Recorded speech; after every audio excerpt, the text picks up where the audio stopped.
Aming, ginagalang na, ginang tagapangulo, ah, sa akin pong sa pagdinig ngayon, ako po ay, naliligayahan sapagkat narinig ko po ang, panig ng, ating mga resource persons, katulad po sa mga taga-gobyerno, naging malinaw po sa akin na, ito pong pagdinig na ito ay hindi pa po nakakarating sa legal na usapin, sa napakalinaw pong pagpapaliwanag na ang lahat ng po ito ay dadaan sa imbestigasyon. At yun po ay napakagandang, senyales para sa ating mga kababayan sapagkat malinaw po na ang lahat ng karapatan ng bawat Pilipino ay atin pong ginagalang at, napakalinaw din po ng mga sagot ng ating mga nasa gobyerno na wala po tayong pinapanigan sa oras na ito. Ang lahat ay may boses, pinakikinggan po natin ang mga nag-aakusa at, gano'n din po ang pagdepensa naman sa, ng ating inaakasuhan. Napakaganda po ng, ganitong pagdinig sapagkat, ah, ang Senado, ito pong aming institusyon, ito po ay institusyon na gumagawa ng batas na magbibigay ng proteksyon sa bawat Pilipino, ano man ang katayuan mo. At kayo naman po diyan sa executive, kayo po ang mag-i-implement niyan kung ano yung mga nagagawa naming batas.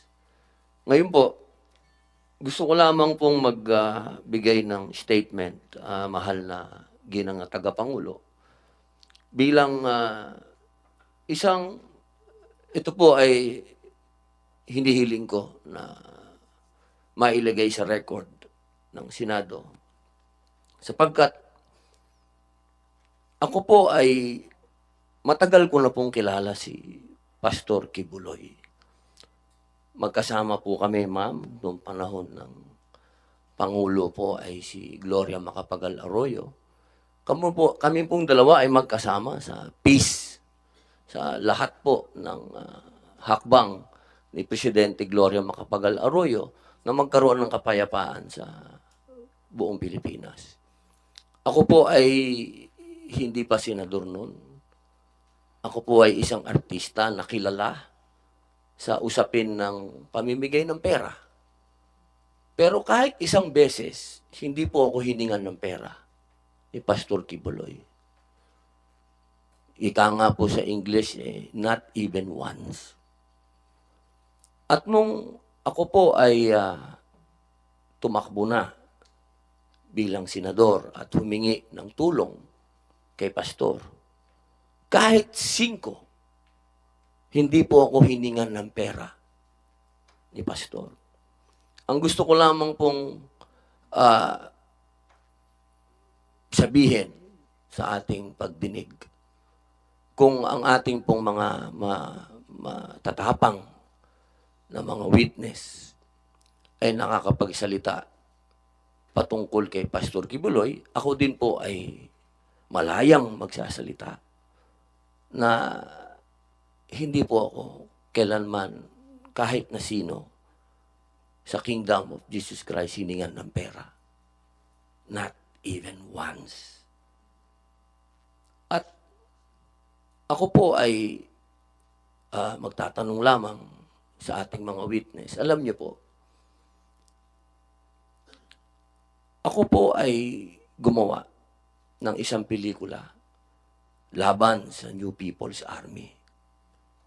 Ito po yung Memoirs of a Teenage Rebel. Marami po sa mga kasamahan ko na gumawa ng pelikulang yan. Kaparehas po ninyo. Nagsalamin, nagtago, hindi nagpakilala. Pati yung direktor namin natakot. Pero alam niyo po, nung tinanong nila ako kung ako ba'y magpapakilala, ang sinabi ko po'y opo. Hindi po dahil sa hindi ako natatakot. Kung hindi, inisip ko po yung mga teenage rebels na naglabas ng mga mukha nila at nagsalita sila laban sa organisasyon na pinasok nila at sila'y naabuso. Ang ibig ko pong sabihin, wala po akong pinapanigan dito dahil ang Senado ay kakampi ng bawat Pilipino. Ang gusto ko lamang pong sabihin, kung tayo po ay mag-aakusa at titindig, kaya natatakot po tayo o hindi, kailangan harapin po natin kung sino yung inaakusahan natin. Nang nakikita po yung mukha natin at kilala tayo. Dahil yun po ang matatandaan ng susunod na henerasyon kung paano tayo tumindig. Yun lamang po. Maraming salamat po, Ginang Tagapangulo. Shukran.